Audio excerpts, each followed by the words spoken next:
Good evening, visitors. Welcome to the Australian War Memorial's last post ceremony.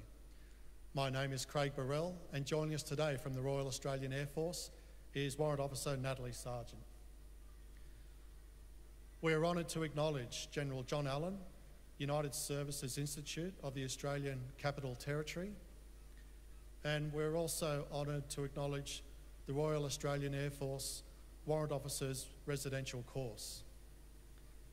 We welcome the veterans who have served, those that are still serving, and the families that support them. We acknowledge the members of RSL and Services Clubs Association, RSL Victoria, and RSL Queensland, who are watching the broadcast of this ceremony across Australia. During this evening's ceremony, wreaths will be laid at the base of the Pool of Reflection by visitors and students on behalf of the following schools. From New South Wales, Valentine Public School, Valentine, St Pius X High School, Adamstown, and the American International School, Oatlands. Please stand and join in singing the National Anthem.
Thank you, children. Please sit. The Australian War Memorial was the vision of Charles Bean, Australia's First World War official historian. Bean landed with the Australian troops on Gallipoli and stayed with them at the front through to the end of the war. The idea of this national memorial and museum came to him at Pozières, France, in the depths of the bloody fighting of 1916. Bean's idea was that this would be a place where families and friends could mourn their loved ones buried in faraway places. It would also be a place that could help all Australians understand what these men and women had endured and what they had done for us. Bean's vision, to which we remain true, is best expressed as inscribed in the entrance to the memorial's galleries. Here is their spirit, in the heart of the land they loved, and here we guard the record which they themselves made. Tonight, we will read the story behind just one of those on the Roll of Honour, which lists the names of more than 102,000 men and women who have given their lives for us in war and operations for more than a century. But first, we present a lament, Flowers of the Forest. Wreaths or floral tributes will now be laid at the base of the Pool of Reflection.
Today we pay tribute to Flight Sergeant John Edmund Joseph Kelly.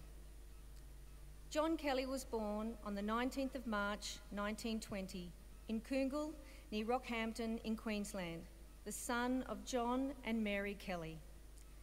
Little is known about his early life prior to his enlistment in the Royal Australian Air Force on 11 September 1942. Following his enlistment, Kelly commenced training as a wireless operator and air gunner. After his initial training in Australia, he embarked for overseas service. As part of the Empire Air Training Scheme, he was one of almost 27,500 RAF pilots, navigators, wireless operators, gunners, and engineers who, throughout the course of the war, joined Royal Air Force squadrons or Australian squadrons based in Britain. After his arrival in Britain, Kelly undertook further specialist training before he was posted in 1944 to No. 12 Squadron. Part of RAF Bomber Command, No. 12 Squadron was equipped with 4-engined Avro Lancaster heavy bombers.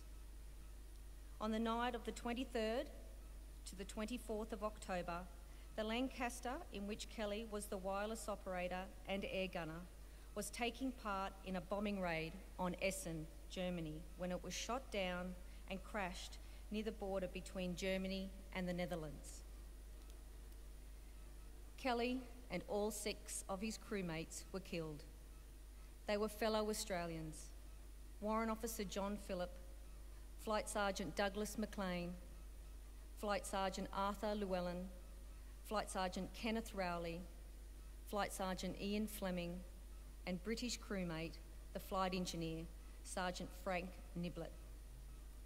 Their bodies were recovered from the crash site and buried side by side in the Winterswijk Cemetery in the Netherlands. John Kelly was 24 years old. Upon his headstone is the following epitaph chosen by his family: "To the world he was only one, to us he was the world." His name is listed on the Roll of Honour on my left among some 40,000 Australians who died while serving in the Second World War. A photograph of his headstone is displayed today beside the pool of reflection. But this is one of many stories of service and sacrifice told here at the Australian War Memorial. We now remember Flight Sergeant John Edmund Joseph Kelly, who gave his life for us, for our freedoms, and in the hope of a better world.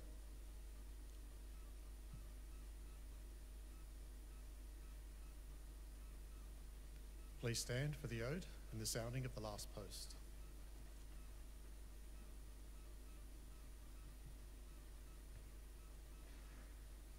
They shall not grow old as we that are left grow old. Age shall not weary them, nor the years condemn.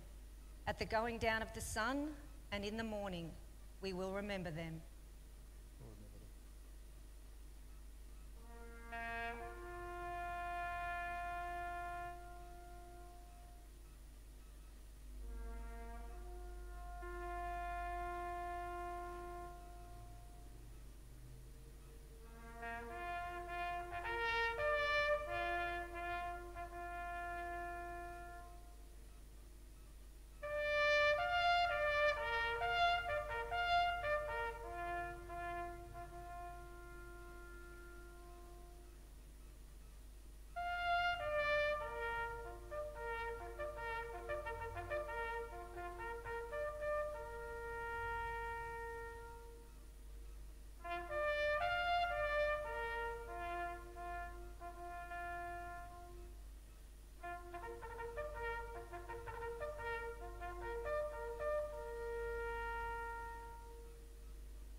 lest we forget. Lest we-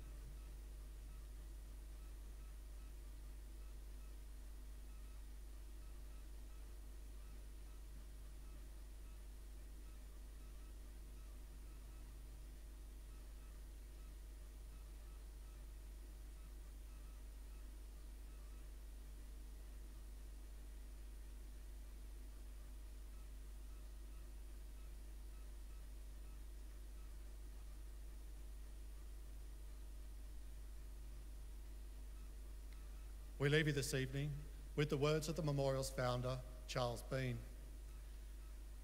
Many man lying out there at Poziere or in the low scrub at Gallipoli, with his poor, tired senses barely working through the fever of his brain, has thought in his last moments, well, it's over. But in Australia, they will be proud of this.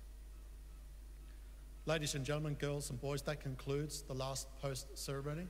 Thank you for visiting the Australian War Memorial, and good evening.